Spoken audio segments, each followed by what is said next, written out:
back in the shop. It's the day after I gave away the Palette Princess.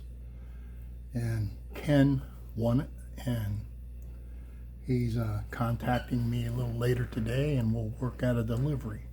And I'm very happy about that. And I hope he'll be happy with it too. So, what are we doing now?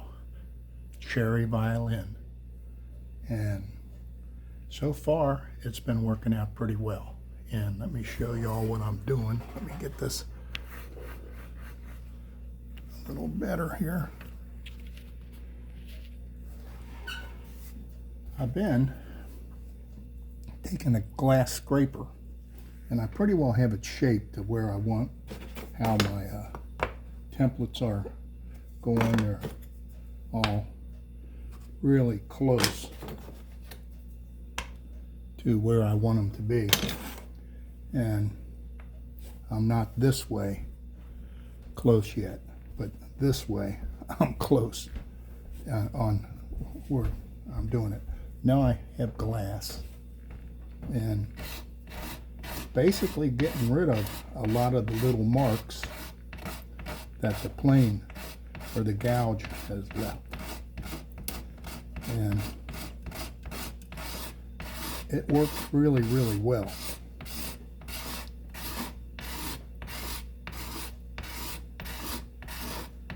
And who would think a piece of glass is one of the best violin making tools?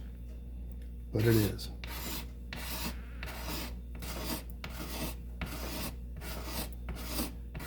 And this cherry here has some dark streaks running through it. And they're like veins, dark veins. And I looked it up on the web, and they say that that is caused by minerals in the ground, and or it could be resin.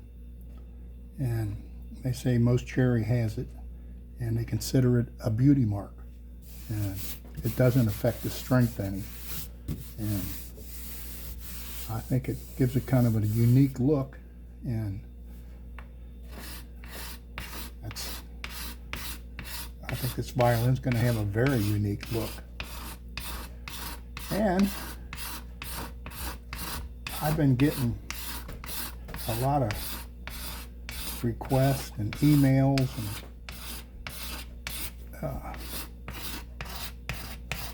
just people wanting to know what my plans are in the future on making instruments and that.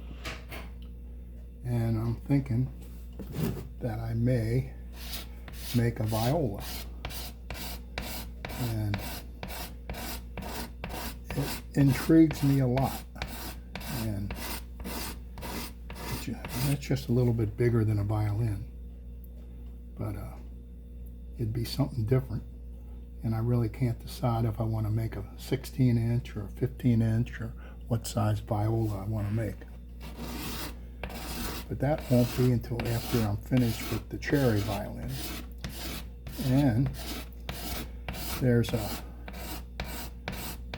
gentleman down in Australia that I communicate back and forth with, and he likes violins that are made out of alternate woods and recycled wood or just something a little different.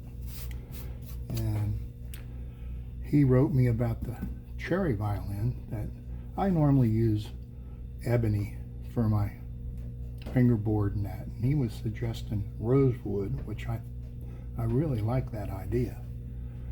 I think it would pop with this violin. And I'm considering that very, very strongly, because not only do I want them to sound good, I want them to really look good, and I think that would look outstanding. And that might be what we're going to do for this violin. So what I got going on here is basically I don't want to say the final shaping of the top here, but we're getting really close. And still, like all this around here has to flow a little different, and it's still got a little hump in it, and that should be a gradual, but that's where this comes in, and it'll do the job. So what I have in the future, I'm going to finish this violin. I think the next project's going to be a viola, and that is from the urging from a gentleman who named the palette princess, Mark down, and he says he's from Texas. So Texas is a really nice state. Always liked Texas. I was stationed there in the Air Force for a little while, and I enjoyed myself very much, and I thought the people were outstanding. But that is what we got going on here. So the people wanting to know what I'm doing on each step of these, I'll go over it again. I basically cut it. After I cut it out, I knock it down with a gouge as much as I can around the edge. Then I take that little Dremel contraption I have and do the flat edge around. Then I take gouges and planes and anything I got to start shaping the top. And then after I have it pretty close, I take scrapers and these small planes and make the shape. After I get this finished, which will be probably Saturday, because this will take a while, then I'll cut the purfling groove, and I'll show you all how I do that. Then we'll cut the points, because the groove cutter doesn't do that. And then we'll inlay the purfling, and then we'll trim the purfling, and then I'll take a gouge and make a little channel all the way around the edge. It kind of defines the edge, and then you have to take a scraper and blend that in to the wood, to the arching. So that is all I got for right now. So till next time, have a good day.